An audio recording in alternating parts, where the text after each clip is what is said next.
This program is a full Navy syllabus. The Navy wrote a syllabus that they brought to us, and I wouldn't want to say it's not FAA approved, but it's just a training syllabus. It meets all the requirements of the FAA, and the goal here is slightly different. Where we passed last year. Our best pass rate last year was about 86%.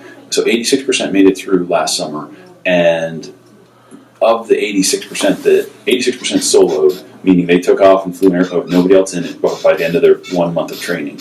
And that was like the best you could do. The second best you could do was considered safe to solo, where we said, you're there, but you're just still a little rough. We'd rather you just go fly with an instructor pilot. And then the rest of the guys were people that didn't make it through the program. And that was only 14%. It's different phases. Some people struggled with the early phases or failed some tests, and it can't hurt them in their chances to get into naval aviation, but it can help them. I think the hardest thing, I think at first, at least holding a level altitude, actually, which like sounds easy, sometimes could be a little hard because you may not realize that your plane is just maybe increasing or decreasing altitude just a little bit, and then next thing you know, you check your altimeter and you're a couple hundred feet above where you should be.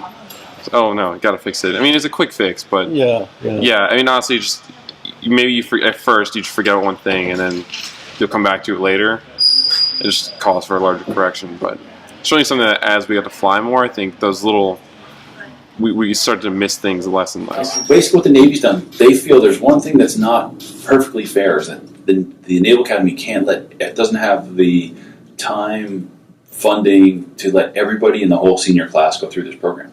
So since only this summer 248 will go through, and there might be 350 that wanted to go through, I believe in my mind, their goal is that if you either get like bonus points for completing, your score can't go down. Everybody that gets to go to this program either gets 0 or extra points. If you complete it, you get like a gold star, right? Okay. You've completed the program, which gets you help to get into Naval aviation. When you first get in, it's just completely... Your plane basically moves on 3 different axes, so learning to understand all of that and all the different controls. But we've had great instructors, and it's definitely that idea of when you first get into a car, it's the most intimidating thing in the world. You have no idea how you're going to drive it, but now you can parallel park and with no problem. So I think as time goes on, flying a plane just becomes second nature. Small. Out of 248, I would be surprised. Definitely less than 10%, maybe 1%, maybe only 2 or 3 have ever even been in a little airplane before. So they come out here, they do a week of ground school, and then they're in a very intensive accelerated flight training program. Honestly, I thought driving a car was much easier. Thank God. Yeah, two more axes you have to worry about. A lot of switches, controls, just a lot of information basically. But once you start getting into the groove and start studying more and more, it gets a lot easier, and you kind of get the feel for it as you go along. The national average for your first solo flight is probably 30 hours of flight training, and our average here is 10 and a half. Wow. So we do it in 1/3 the time of the national average, which means national average meaning half the people take longer. Yeah. We're doing it 1/3 of the time of the average. So it's very accelerated. At first, as a young pilot, like learning to fly, you fixate on one thing, whether that be the outside or the power or turning. So as you go on, you have your CFI instructor right next to you, and they're constantly reminding you, okay, look outside, look at your airspeed, look at your altitude, like look at everything. Just 1, 2, 3, constantly looking everywhere. So towards the end now, I can think of, use my rudder on my feet. That's going to turn my nose left and right. We're going to use my ailerons. That's going to actually turn me and pitch for. By the time after doing it over and over again, it just makes sense. The Navy concept, in my opinion, is that they want the students to feel like what it would be in flight school. Navy flight school is not a hobby. It's a full-time profession. And they want the guys to come here and say, this is your job. You will study 7 hours a day and fly 1 every day. And the accelerated flight training is very successful across the board, even with civilians, because the retention of knowledge. If you're here every day, boom, if you're here Monday, you remember Monday on Tuesday, you remember Tuesday on Wednesday, and it just grows. Yeah. If you come every other Monday, it's hard to remember what you did 2 weeks ago. So basically, what we're training to be, we train in VFR, visual flight rules. So it's basically all about that outside picture.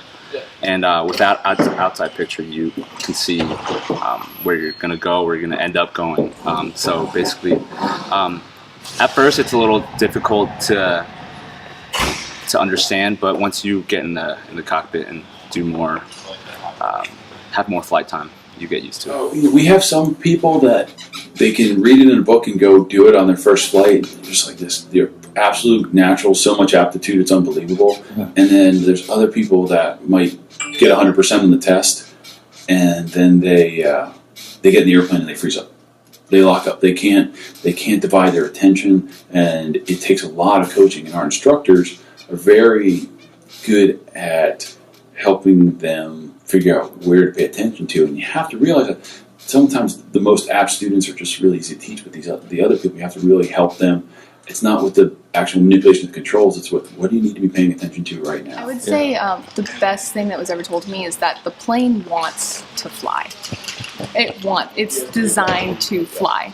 So it's called trim, you can trim it and it will want to do what you want it to do. It's going to want to climb at the exact speed it needs to climb. It's going to want to continue that airspeed. It's going to want to maintain altitude if you have the right power in it.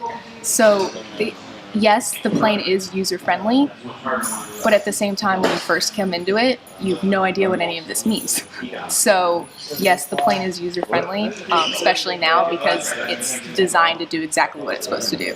So the minute that we understand what it needs, it's a lot easier. It's phenomenally easy. I honestly think, and I'm probably a little biased because I'm a graduate, but the people we bring in, and maybe it's not the leadership component as much as this program is helping to dictate what they're going to do for the rest of their life.